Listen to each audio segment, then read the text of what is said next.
não parar, não precipitar e não retroceder. Então dizer para esse cara, sabe quando nós vamos parar? Nunca. Nunca na sua porca vida. Né?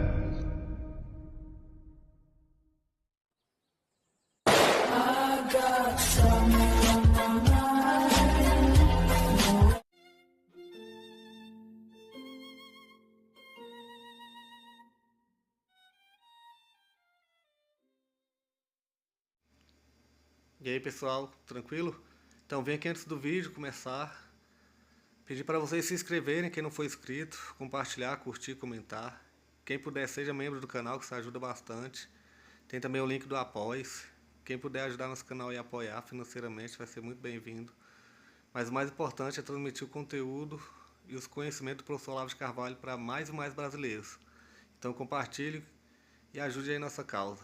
Muito obrigado a todos os membros, apoiadores do canal. Fico muito feliz. Tenho certeza que a gente está no caminho certo. Então fiquem com o vídeo e até mais. Valeu! Eu não tenho, vamos dizer, uma proposta de ação. A ação é a seguinte: as pessoas vão fazer o possível, vamos dizer, para criar uma nova intelectualidade brasileira, cada um de acordo com as suas possibilidades.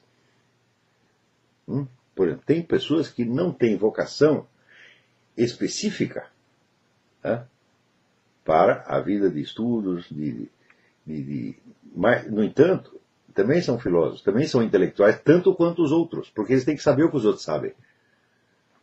Você está entendendo? Então, essas pessoas podem atuar no sentido de organização, de criar suporte, criar meios de ação para que esse projeto se viabilize. Isso requer altíssima inteligência. Para fazer isso, o cara tem que ser tão esperto quanto os outros. Ele não é menos. Você está entendendo? Então, você também vai ter que agir exatamente como um filósofo, como um intelectual. Só que o seu, vamos dizer, o seu meio de expressão é outro. Pode ser a criatividade social, criatividade empresarial. Mas o que acontece? Muitas vezes apareceu pessoa com esse talento. Só que, tão logo elas começam a dar certo nisso, ela já começa a servir a outros propósitos.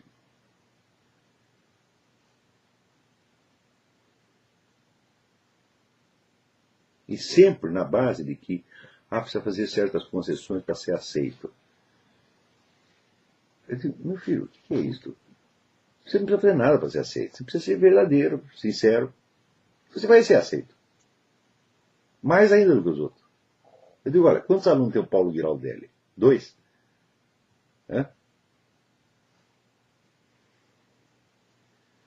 Você conhece algum professor de filosofia no Brasil que algum dia tenha tido 1000 alunos? Não tem.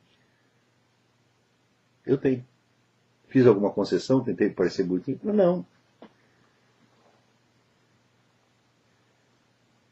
É aí que tem que lutar, vamos dizer, pela sua independência, sempre, e pela honestidade. E claro, você tem que acumular o poder de ação mínimo necessário para você fazer o que você vai fazer. Está entendendo?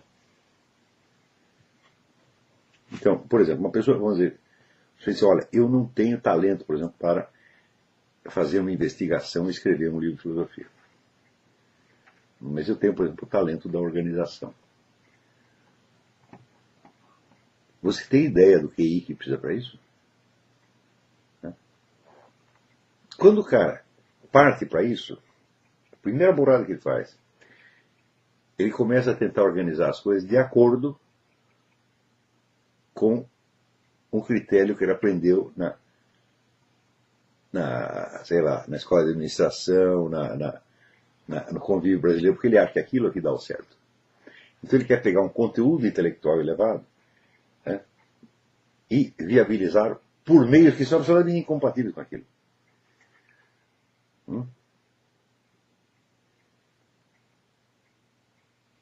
Por exemplo, tinha uma pessoa que trabalhou comigo um tempo. Dizia, não, nós temos que cobrar caro senão as pessoas não respeitam. Eu digo, meu filho, se você está lidando com uma população que respeita as coisas pelo preço, você está lidando com uma população de idiotas, e você quer atrair um monte de idiota. O que eu posso fazer com um bando de idiotas? Eu não quero esse público. E eu quero um público que entenda que é o seguinte, se eu cobro $30, em vez de cobrar $200 ou $500, eles dizem, olha, isto é barato e é o melhor que tem. Se o cara não é capaz de pensar assim, para ele respeitar, eu preciso cobrar $500. Tinha uma vez um guru que eu conheci aí, que um aluno falar com ele durante meia hora, ele cobrava $500. Você acha que esse cara é respeitado? Não, ele é temido apenas. Respeitado sou eu. Porque o respeito você tem que ganhar, vamos dizer, pela veracidade intrínseca do que você está falando. Não pela embalagem no qual você recobriu a coisa. Senão você está vendendo a embalagem. E se você vender a embalagem, você pode até ganhar algum dinheiro com isso. Mas primeiro, você vai ganhar menos. Segundo, o negócio que você montou para favorecer esse projeto vai virar uma finalidade em si e vai entrar em conflito com esse projeto amanhã ou depois. E se entrar no conflito, eu te digo uma coisa, eu ganho o conflito. Você não ganha, você é jogado para trás. Já aconteceu com muita gente. Eu ganho por quê? Porque o que eu estou fazendo é muito simples, eu vou continuar fazendo. E o seu negócio é muito complicado e tortuoso.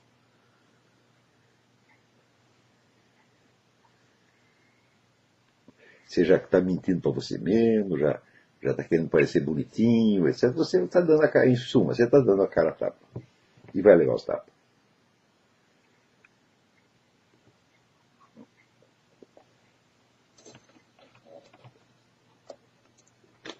Você falava de responsabilidade no começo da aula, me ocorreu uma pergunta que tem muito a ver com esse, na medida das suas possibilidades. Porque a responsabilidade de um ser humano é muitas vezes colocada em termos do dharma específico de cada casta. E eu me perguntava se a responsabilidade dos alunos do curso pode ser descrita todos dessas nós pertencemos maneiras. à casta intelectual. Quem não pertence não é capaz de acompanhar esse curso. É assim? É claro. Ué. Ou seja, trata-se de um curso de primeira casta, voltado para a primeira casta Mas é evidente, qualquer que seja a origem social do cara, ele está nesta casta pelo simples fato. Ele não está, não é isso que ele está fazendo? Mas os meios de expressão disso, né, são diferentes. Por exemplo, você pega um monastério medieval. São todos, né? Casta Brahma, são todos sacerdotes. Um mosteiro beneditino. Né? Está todo mundo lá escrevendo livro? Não. Um cara tem que organizar, né, a alimentação dos monges, por exemplo. A economia do monastério. Né? Quer dizer que ele vai fazer num nível intelectual inferior ao que os outros fazem? Se ele fizer, não vai funcionar. Né? Ele tem que fazer de uma maneira tão inteligente, ele tem que ser tão inteligente nisso, quanto os professores são inteligentes para dar aula. E ele tem que ser tão fiel ao projeto quanto os que estão lecionando e escrevendo. Você está entendendo? Ele tem que transformar isso numa atividade intelectual superior. É só assim que dá certo. Ou seja, teu chamado aos brios, a burguesia que está te ouvindo, não se trata de incorporar a terceira casta no projeto, mas se trata de dá-los responsabilidade de primeira. Nós seríamos tão cínicos assim a ponto de dividir o nosso corpo docente em castas e dar tarefas superiores e inferiores a cada um? Eu tenho cara de pau de fazer isso? Mas nunca.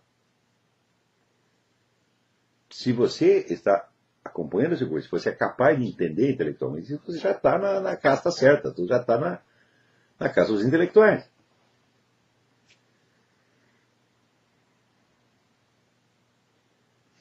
Agora, aqui nos Estados Unidos, por exemplo, qualquer um que esteja começando qualquer negócio, ele sabe que para ele ir bem naquilo, ele precisa conhecer tudo a respeito daquilo, e conhecer a sociedade onde ele está, e ele precisa estudar muito e ser muito inteligente. E ele aplicar o melhor da ciência, como diz o estado da arte, está entendendo? Para fazer o que ele vai fazer. Ele sabe disso. No Brasil não sabe. Mesmo quando você quer transmitir o conteúdo intelectual mais elevado, né, você acha que vai ter que fazer a coisa da maneira mais baixa, porque essa é a realidade do mundo. Fala, meu filho, mas você não está aí para se adaptar à realidade do mundo. Né? Você está aí para criar um outro espaço de uma outra realidade que vem da própria vida intelectual.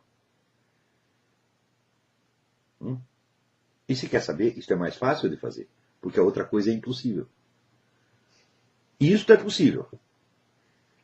Você pega, por exemplo, quando Mortimer Adler concebeu o plano dos Great Books. Ele dependia de um suporte institucional. Alguém que criasse a estrutura. Daí entra o tal Robert Hutchins, né, que era o reitor de Harvard na época. Né? Foi o Hutchins que criou a infraestrutura. Né? Tão bem ajustada e tão bem adaptada a coisa que deu certo e que hoje o Colégio de Liberal Arts tem tudo quanto é lado. Quer dizer, aquilo que era um projeto que foi numa universidade virou uma instituição nacional. Quer dizer, o Hutchins era um intelectual de tão alto nível quanto o Adler. E por isso que pôde criar a organização. Você está entendendo? Quando... Eu vou te dar um exemplo tirado do outro lado. O Wilhelm Münzenberg. Wilhelm Münzenberg não escrevia livro, não dava aula, ele só organizava a coisa toda. E ele era mais inteligente e mais intelectualizado do que todos os intelectuais que trabalhavam para ele.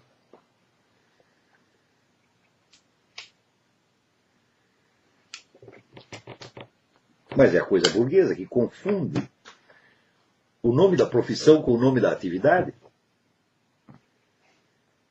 Você está entendendo? Então você pega, por exemplo, talvez o maior poeta americano dos últimos tempos, o Wallace Stevens. Né? O que era o Wallace Stevens? Ele era um corretor de seguros.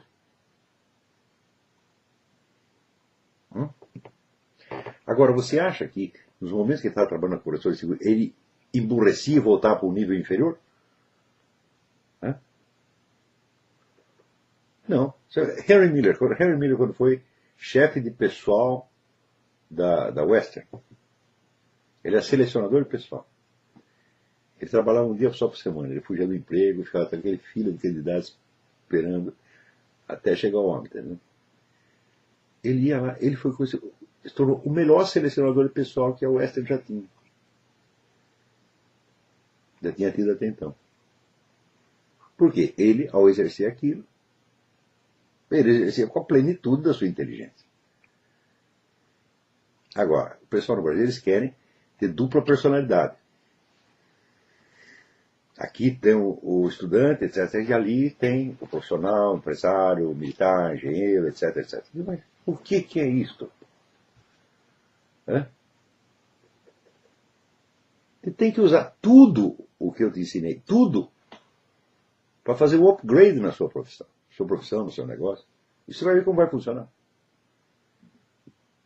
Você já viu quantos negócios foram gerados só a partir do meu curso?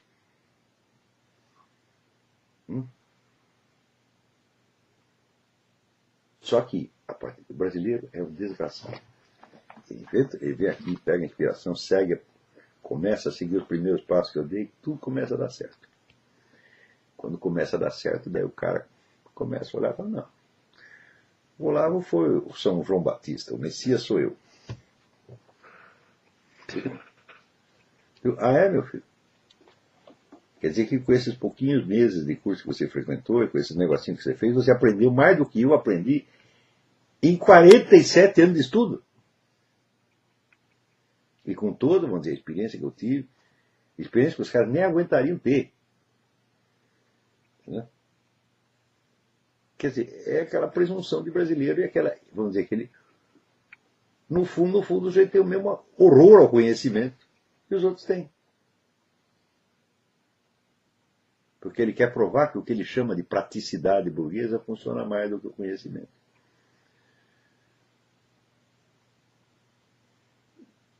O que é uma besteira.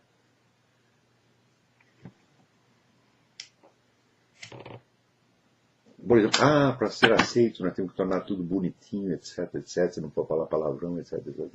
É.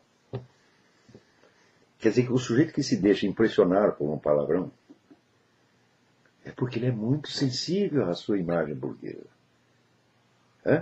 Ele é um fraco. E eu quero gente fraca aqui dentro? Não, de jeito nenhum. Então, se eu começar a ficar bonitinho, eu vou estar atraindo as pessoas que não servem para o que eu quero. E eu só vou arrumar problema. Você está entendendo? Eu não tenho nenhuma vocação para ser mulher de César. Tem que parecer honesto. Eu não tenho que parecer honesto aos olhos de pessoas desonestas. Porque se eu tento parecer honesto no padrão delas, eu já comecei por mentir. Porque eu estou aceitando que pessoas de um nível de consciência e nível de conhecimento inferior me julguem. E eu tenho que me adaptar a elas. Mas elas podem ajudar. Bom. E por cada ajuda que eu vou receber do cara, eu já vou começar a estragar tudo o conteúdo que eu estou fazendo. Então daí eu estou fazendo a mesma coisa que elas. E daí, que autoridade eu tenho para dizer não faça isso se eu mesmo estou fazendo? Mulher de César o caralho, dá boa impressão o caralho. Eu não faço a menor questão de dar boa impressão. Às vezes posso até dar, por coincidência. Porque eu também não faço questão de chocar.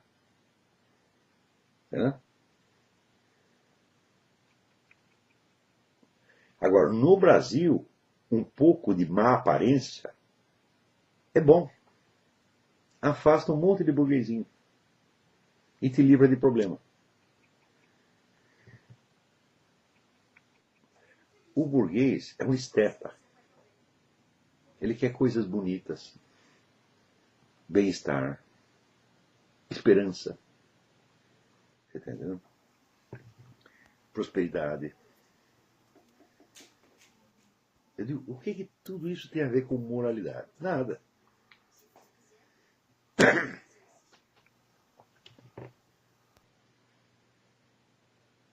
Quer dizer, se eu começo a me adaptar a esses critérios, eu viro um deles. E me tornarei tão imbecil, imprevidente e inerme quanto eles. Porque eu, que não tenho um tostão furado, não tenho nada, eu não tenho medo de ninguém, do governo brasileiro, do PT, do PSDB, do Raicoparta. Eles é que têm medo de mim. Não tenho medo de nenhum deles. Agora, esse pessoal todo burguês está tudo morrendo de medo. O que adianta? Você está cheio de dinheiro no bolso e você não tem nem poder, nem autoridade e nem capacidade de autodefesa.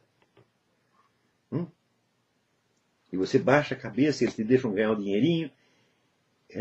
E você acha que porque você está ganhando dinheiro, está tudo melhorando. Eu digo, mas que ilusão! Se o sujeito te dá dinheiro e tira o seu poder, meu filho, ele está te engordando como se engorda um porco para matar no fim do ano. Ou seja, o que era a burguesia brasileira? Como é que era antigamente? Eu lembro que a Federação da Indústria tinha um presidente chamado Teobaldo de Nigres. O governo aumentava o imposto, ele telefonava diretamente para o presidente, nós não vamos pagar essa porcaria. O presidente tinha que retirar o imposto. Então, quer dizer, esse homem, ele tinha um poder compatível com a quantidade de dinheiro que ele tinha. Agora, hoje não, os caras só têm o dinheiro. Quanto mais dinheiro tem, menos poder tem. E eles não estão percebendo esse processo. Digo, se o governo tirasse tudo sobre ele, tirou seu dinheiro, seu poder, tá bom. Então nivelou. Mas ele tira o seu poder e te engorda. Você fica cada vez mais gordinho e mais fraco. O que você acha que ele quer fazer com você? Você vê, hoje o empresário brasileiro, por exemplo, para ele emitir uma nota fiscal, o computador dele está ligado direto ao Ministério da Fazenda, e é o Ministério da Fazenda que emite a nota fiscal. E já cobra o imposto na hora. Ou seja, você não tem o direito de você controlar o timing da sua aplicação de dinheiro. Antes, por exemplo, você tem um dinheiro, fala, bom, eu vou aplicar onde eu quiser, eu vou, agora eu faço aqui, sei lá, uma reforma aqui da fábrica, compro equipamento, e depois do mês que vem eu pago o imposto. Você jogava com isso aí. Suponha, pô, sei lá, um empregado ficou doente, quebrou a perna, você precisa daquele dinheiro para socorrer o cara, tá entendendo? Agora não. Você não controla mais o seu dinheiro. E os caras aceitam isso. Eles não percebem que isso aí é a construção do socialismo. Eles não sabem o que é socialismo. Né? Eles não sabem o que vamos dizer, eles só imaginam o socialismo, tem uma revolução, tem uma rebelião, o pessoal toma o poder e decreta que é tudo comunista. Como foi em Cuba, por exemplo. Mas isso é de um primarismo atroz. Em muitos lugares o socialismo foi implantado, eu também no Tchecoslováquia foi implantado sem dar um tiro. Exatamente como se faz assim. Você está vendo o governo fazer isso, ao mesmo tempo você está vendo ele fazendo aliança com a Ahmadinejad, ele está no Foro de São Paulo, está ligado com o FARC, você está vendo tudo isso. Então você está vendo o esquema comunista ser montado à tua volta. Mas eu estou ganhando dinheiro, então não pode estar acontecendo nada de ruim. Nós temos esperança. Mas o que é isto, meu Deus do céu? Isso é total degradação humana.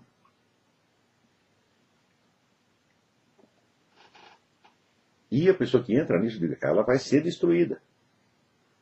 Eu não estou falando contra o cara, porque o brasileiro tem esse dualismo. Assim, ou ele faz as coisas por amor, desinteresse e santidade, ou ele faz por vil interesse financeiro. Né? Quer dizer, ele é duas pessoas, né? E se você é duas, você já está dividido, você já não tem poder nenhum. Você tem que unificar. Você pode unificar para baixo. Ele diz, bom, só o que eu quero mesmo é dinheiro, então eu vou esculhambar tudo, eu vou vender o que existe de pior. Né? Então eu sou um vigarista mesmo. Mas eu gosto disso, eu aceito. Né? Bom, então você pelo menos está na coerência diabólica. Você já desistiu de tudo que você superou, você vai para baixo mesmo.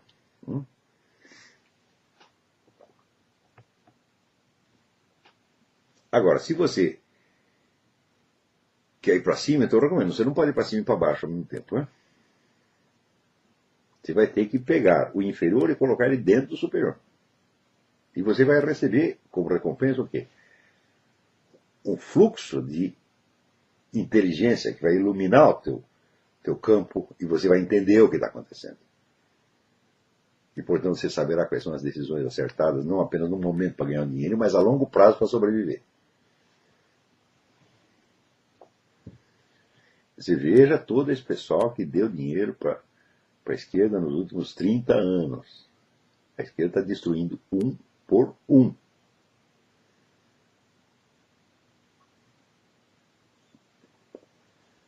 Agora, meu filho, se os seus negócios estão no exterior, está garantido de alguma outra maneira, o governo não toca em você. Ele não tem poder para isso. Até o governo mundial sim, mas até o governo mundial poder tocar em você vai passar mais 30, 40 anos, daí pensaremos outra coisa, né?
Chegamos a mais um final de uma aula, de um vídeo. Espero que tenham gostado. Quem não se inscreveu ainda, se inscreva, compartilhe, comente. Ajude nosso canal, apoie, seja membro. E ajude o nosso canal a chegar a cada dia a mais brasileiros que precisam muito do conhecimento do professor Olavo de Carvalho. Então é isso aí, fique com Deus, até o próximo. Valeu! Então é isso aí, pessoal. Que é o nosso canal. Que são alguns livros que eu já li. A maioria foi doação, mas alguns eu adquiri, professor Olavo de Carvalho. Alguns livros se perderam aí que eu emprestei. Professor Alexandre Costa. A Bíblia Sagrada. 10 lições sobre Karl Marx. Indico a não ler esse livro, que é muito ruim mesmo. Alguns pensadores aqui que realmente, como o professor Olavo de Carvalho disse, não são pensadores. Valeu, tamo junto aí. Apoie nosso canal, seja membro.